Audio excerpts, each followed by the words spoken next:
Earlier we were talking about the structure of stamen, which is a male reproductive part.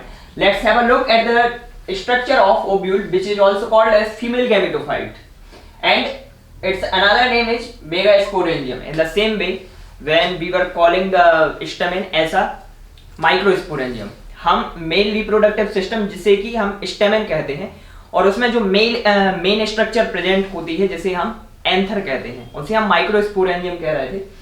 इसी तरह से जो ovule की structure यहाँ पर प्रेजेंट है, यहाँ ऐसे हम मेगास्पोरेंजियम कहते हैं। इसे मेगास्पोरेंजियम कहते हैं क्योंकि इसके अंदर मेगास्पोर का फॉर्मेशन होता है, जैसे कि एंथर के अंदर माइक्रोस्पोर का मतलब पॉलन ग्रेन का फॉर्मेशन होता था। तो मेगास्पोरेंजियम या ओव्यूल की बात करें तो ये ओवरी में प्रेजेंट होती है। इसके नंबर्स अलग अलग हो सकते हैं, अलग अलग प्लांट में इसके नंबर अलग होते हैं। कहीं पर सिंगल ओव्यूल प्रेजेंट हो सकता है, कहीं पे डबल हो सकता है और कहीं पे ओव्यूल्स के नंबर बहुत ज्यादा हो सकते हैं। अगर ओव्यूल की स्ट्रक्चर की बात करें, एग शेप्ड बॉडी होती है जो कि एक स्टॉक से कनेक्टेड होती है। इसके मेन पार्ट जो है, सबसे फर्स्ट है चैलेजा, सेकंड है न्यूसीलस, थर्ड है integuments, fourth embryo sac, fifth है माइक्रोपाइल, इसके बाद हाइलम और लास्ट है फ्यूनिकल। हर एक के बारे में बात करें तो सबसे पहले स्ट्रक्चर को समझना ज्यादा जरूरी है। दो मेन पार्ट होते हैं इसके। यहाँ पे जो आपको एक फिलामेंट लाइक स्ट्रक्चर दिख रही है, यहाँ से यहाँ तक पूरा जो फिलामेंट लाइक स्ट्रक्चर जिसे स्टॉक भी कहते हैं, इसे ये एक पार्ट बनाता है जिसे कहते हैं स्टॉक या फिलामेंट। फिर इसके बाद अंदर एक ओव्यूल या मतलब एग शेप्ड बॉडी होती है, यहाँ से लगभग यहाँ तक इतनी पूरी जो बॉडी है मेन, वो इसे हम क्या कहते हैं, मेन बॉडी कहते हैं। मेन बॉडी के अंदर ही सारे इंपॉर्टेंट काम होते हैं, मतलब फीमेल गैमेट या जो भी सेक्सुअल सेल है उसके फॉर्मेशन का काम होता है। सबसे पहले अगर बात करें तो इसमें फर्स्ट पार्ट होता है चैलेजर, इसे हम बेसल पार्ट भी कहते हैं। यहाँ पे कंफ्यूज होने की जरूरत नहीं है कि इसे हम बेसल पार्ट क्यों कहते हैं, क्योंकि बेसल पार्ट सबसे नीचे वाली स्ट्रक्चर होती है। तो ऐसा इसलिए है क्योंकि जब ये ओव्यूल ओवरी के अंदर प्लेसेंटा से अटैच होता है तो ये इन्वर्ट हो जाता है, मतलब जो नीचे वाली स्ट्रक्चर है ये ऊपर पहुंच जाती है और ऊपर पहुंच के ये अटैच हो जाएगी और आपका जो पूरा पार्ट है वो इस तरह से कन्वर्ट हो जाएगा, राउंड 180 डिग्री पर घूम जाएगा। इसकी वजह से ये पूरा का पूरा स्ट्रक्चर कन्वर्ट हो जाता है अपोजिट डायरेक्शन में। तो ये जो चैलेजा है ये पहुंच जाएगा बिल्कुल नीचे और जो नीचे वाला पार्ट है माइक्रोपाइल, ये घूमकर पहुंच जाएगा ऊपर। तो इस चैलेजर को हम क्या कहते हैं, बेसल पार्ट कहते हैं। कहां पर प्रेजेंट होता है, present below the junction of nucellus and integuments. तो यहाँ पे जो सेल्यूलर मास प्रेजेंट होता है, सारे आप जो सेल्स देख रहे हैं हम इसे कहते हैं न्यूसीलस। और इसके बाद जो कोटिंग्स दिख रही हैं हमारे लिए, ये डबल लेयर दिख रही है, ये एक लेयर ये प्रेजेंट है और एक लेयर ये प्रेजेंट है। तो जो सेल्यूलर कोटिंग होती है इनको हम कहते हैं इंटेगुमेंट्स। तो अगर वर्ड को समझने की कोशिश करें कि junction of nucellus and integuments, ऐसा प्लेस जहां पे न्यूसीलस और इंटेगुमेंट्स जुड़ रहे हैं।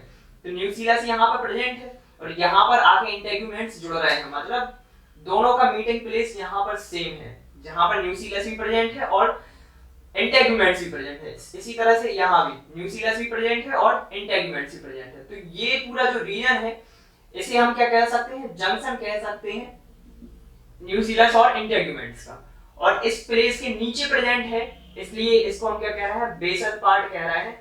और पूरा जो रीजन है जंक्शन जो कि प्रेजेंट है न्यूसीलस और इंटेगुमेंट्स के बीच में, तो इसके नीचे का पूरा पार्ट कहलाता है चैलेजर। जब इमेजिन करें इसे आप पूरे 180 डिग्री के रोटेशन पर, तो सारी की सारी चीजें क्लियर हो जाएंगी। तो फर्स्ट पार्ट क्लियर है जिसे हम चैलेजर कह रहे हैं, ये एक बेसल पार्ट होता है और न्यूसीलस और इंटेगुमेंट्स की जंक्शन के बीच नीचे प्रेजेंट होता है। तो ये यहाँ पे सेल्यूलर मास जो आप देख रहे हैं इसे हम कहते हैं न्यूसीलस। और सेल्यूलर कोटिंग, ये जो डार्क कलर से आपको दिख रही है दो कोटिंग 1 and 2 और इस साइड भी 1 and 2, इसे हम कहते हैं इंटेगुमेंट्स। तो इन दोनों का जंक्शन प्लेस जहां पर है, यहां से नीचे वाला पार्ट कहलाता है चैलेजर। फिर इसके बाद सेकंड पार्ट है nucellus. Main body composed of thin walled cells, वही बात कर रहे हैं कि पूरी की पूरी बॉडी जो छोटी छोटी सेल्स से मिलकर बनी है, ये सेल्स आप देख रहे हैं जो, इनको कहते हैं टोटल मिला के न्यूसीलस। मतलब एक सेल्यूलर मास जो कि थिन वॉल्ड पेरेंट काइमेटस सेल से मिलकर बना है, इसे हम कहते हैं न्यूसीलस। ये पूरी बॉडी का एसेसरी पार्ट मान सकते हो, जो मेन पार्ट को असिस्ट करता है। इसके बाद है integuments. Cellular coats covering main body. तो हमें पता है कि हमारी मेन बॉडी ये है, ये इतनी जो ओवल शेप्ड आपको बॉडी दिख रही है यहाँ से यहाँ तक लगभग, ये हमारी मेन बॉडी होती है। तो मेन बॉडी को कवर करने वाली जो स्ट्रक्चर प्रेजेंट है जस्ट उसके बाहर, जैसे कि अगर एक रफ व्यू बनाए तो ये है हमारी मेन बॉडी, ठीक है, और इसको कवर करने का काम कर रहे हैं ये इंटेगुमेंट। तो ये जो दोनों तरफ कवरिंग प्रेजेंट है इसे हम इंटेगुमेंट कह रहे हैं, क्लियर। इसके बाद है एम्ब्रियो सेल। तो सबसे बीच में जो स्ट्रक्चर आप देख रहे हैं उसे हम एम्ब्रियो सेल कह रहे हैं। मतलब ओवल शेप्ड बॉडी के अंदर एक और जो ओवल शेप्ड बॉडी प्रेजेंट है सबसे सेंटर में, ये आपकी मेन बॉडी प्रेजेंट है, और इसके अंदर एक और ओवल शेप्ड बॉडी प्रेजेंट है सबसे सेंटर में, इसे हम कहते हैं एम्ब्रियो सेल। मतलब जो आपके गैमेटोजेनेसिस या सेक्सुअल सेल के फॉर्मेशन या फर्टिलाइजेशन से रिलेटेड काम है वो यहाँ एम्ब्रियो सेल के अंदर होता है। एम्ब्रियो सेल एक सेल लाइक स्ट्रक्चर है जहां पर बहुत सारी सेल्स प्रेजेंट है। एक में अगर एक एम्ब्रियो सेल की बात करें, एक डेवलप्ड एम्ब्रियो सेल की बात करें तो वहां पर 8 सेल्स प्रेजेंट होती हैं जो अलग अलग ओरिएंटेशंस में प्लेस्ड होती हैं। आप देख सकते हैं कि एक बिल्कुल टर्मिनल एंड पर है, दूसरे टर्मिनल एंड पर भी सेल्स हैं और बीच में भी सेल्स प्रेजेंट हैं। तो इस तरह से जो 8 सेल्स हैं वो डिस्ट्रीब्यूटेड होती हैं पूरे एम्ब्रियो सेल के अंदर। फिर इसके बाद है माइक्रोपाइल। तो हम देख रहे हैं कि जो हमारी कवरिंग है जो मेन बॉडी को कवर कर रही है, जैसे कि यहां पर ये हमारी मेन बॉडी है, ठीक, और इसके दोनों तरफ इंटेगुमेंट्स प्रेजेंट हैं। तो आप देख सकते हैं कि यहाँ पे बीच में कुछ स्पेस है जो खाली रह जाता है। तो वही प्लेस जो आप पे खाली रह जा रहा है जहां पे इंटेगुमेंट्स इनकम्प्लीट है, पूरी तरह से कंप्लीट नहीं है। अगर कंप्लीट होते तो दोनों आके जुड़ जाते हैं यहाँ पे, लेकिन इनकम्प्लीट है, इसकी वजह से इसके बीच में स्पेस रह गया। इस स्पेस को हम कहते हैं micropyle. Micropyle, what is micropyle? At the apex of ovule integuments are incomplete called micropyle. और हम अपेक्स क्यों कह रहे हैं? क्योंकि हम वह चीज पहले ही देख चुके हैं कि जब ये प्लेस होता है ओवरी के अंदर तो 180 डिग्री पर रोटेट हो जाता है, जिसकी वजह से जो नीचे स्ट्रक्चर प्रेजेंट है वो ऊपर पहुंच जाते हैं और ऊपर की स्ट्रक्चर नीचे पहुंच जाते हैं। तो चैलेंजर को हम इसलिए बेसल पार्ट कहते हैं और माइक्रोपाइल को हम कहते हैं एपेक्स पार्ट, क्योंकि ये घूमने के बाद सबसे ऊपर पहुंच जाएगा।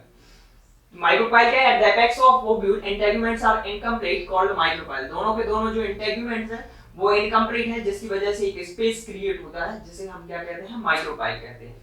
फिर इसके बाद है नेक्स्ट पार्ट, हाइलम। हाइलम क्या है? Point of attachment of main body with stock. तो हमें पता है कि मेन बॉडी क्या है। मेन बॉडी हमारी ये है हमारी मेन बॉडी, ठीक है, और यहां पे दोनों तरफ इंटेगुमेंट्स प्रेजेंट है।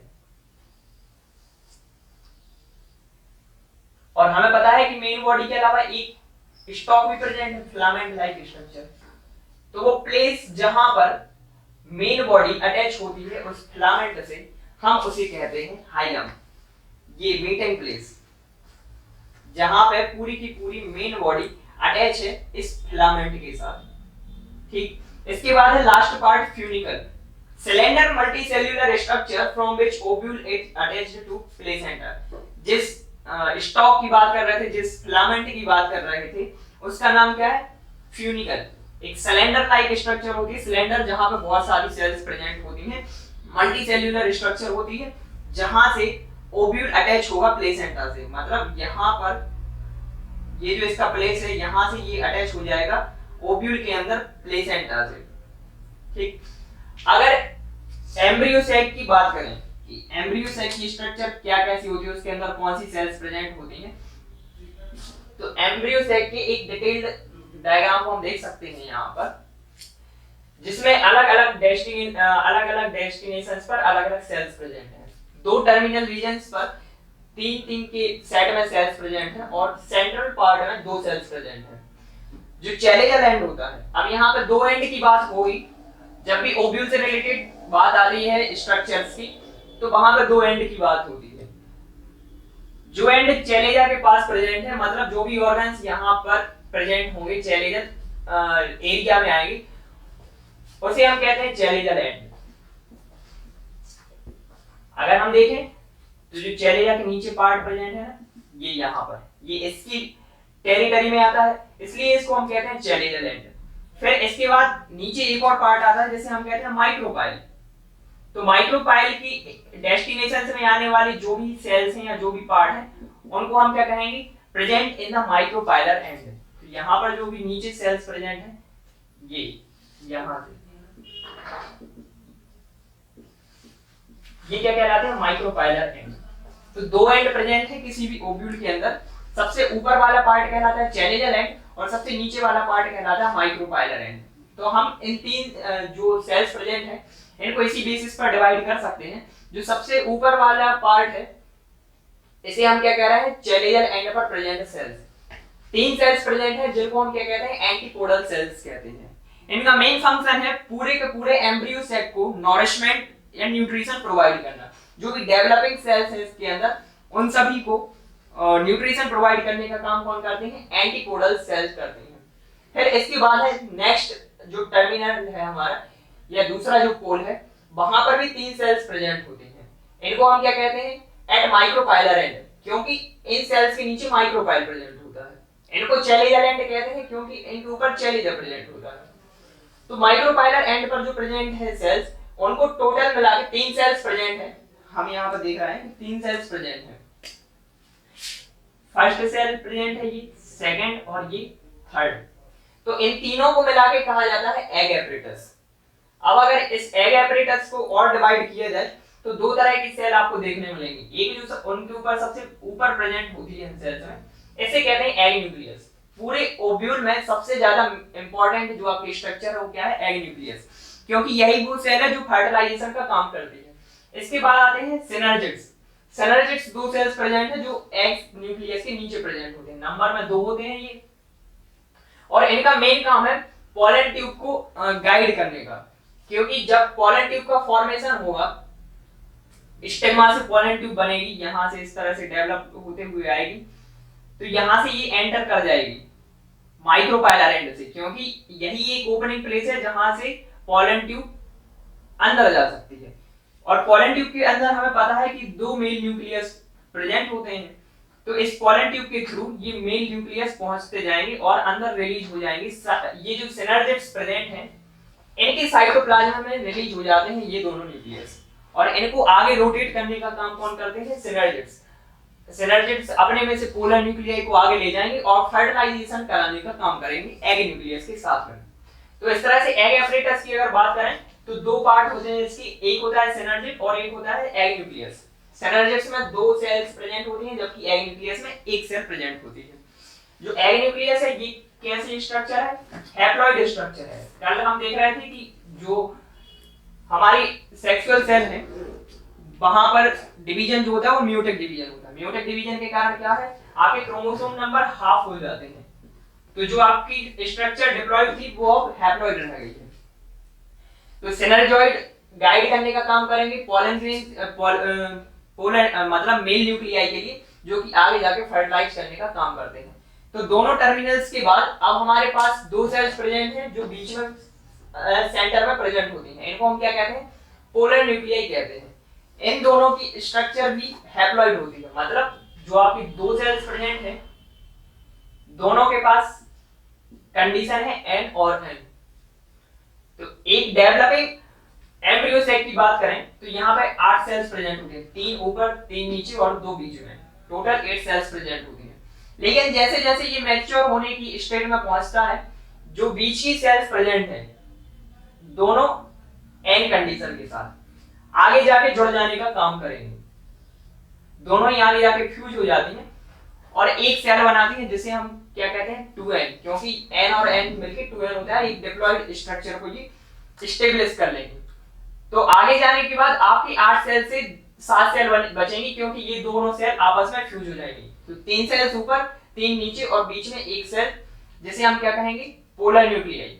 तो हमें पता है कि 2 मेल न्यूक्लियस है हमारे पास, तो एक जाएगा एग न्यूक्लियस के साथ फर्टिलाइज कर लेगा और जो दूसरा न्यूक्लियस है वो जाके इस 2n के साथ जुड़ जाएगा। 2n के साथ जुड़ के ये 3n बना लेगा, एक अलग स्ट्रक्चर जिसे हम क्या कहते हैं एंडोस्पर्म कहते हैं। तो इस तरह से हमें देखा है कि 2 बार फर्टिलाइजेशन हो रहा है, एक बार मेल न्यूक्लियाई का फर्टिलाइजेशन हो रहा है एग न्यूक्लियस के साथ, जो हमारा मेन फर्टिलाइजेशन है, जिससे जाइगोट फॉर्म होता है। तो एक बार ये फर्टिलाइजेशन है, जबकि दूसरी बार हमें पता है कि दो मेल न्यूक्लियाई है, तो जो दूसरा न्यूक्लियाई है वो अटैच हो जाता है जाके पोलर न्यूक्लियाई के साथ, जो बीच में प्रेजेंट होता है, और इसके साथ अटैच होकर एक 3n स्ट्रक्चर बनाता है, जिसे हम एंडोस्पर्म कहते हैं। इसके बारे में आगे हम डिटेल में बात करेंगे।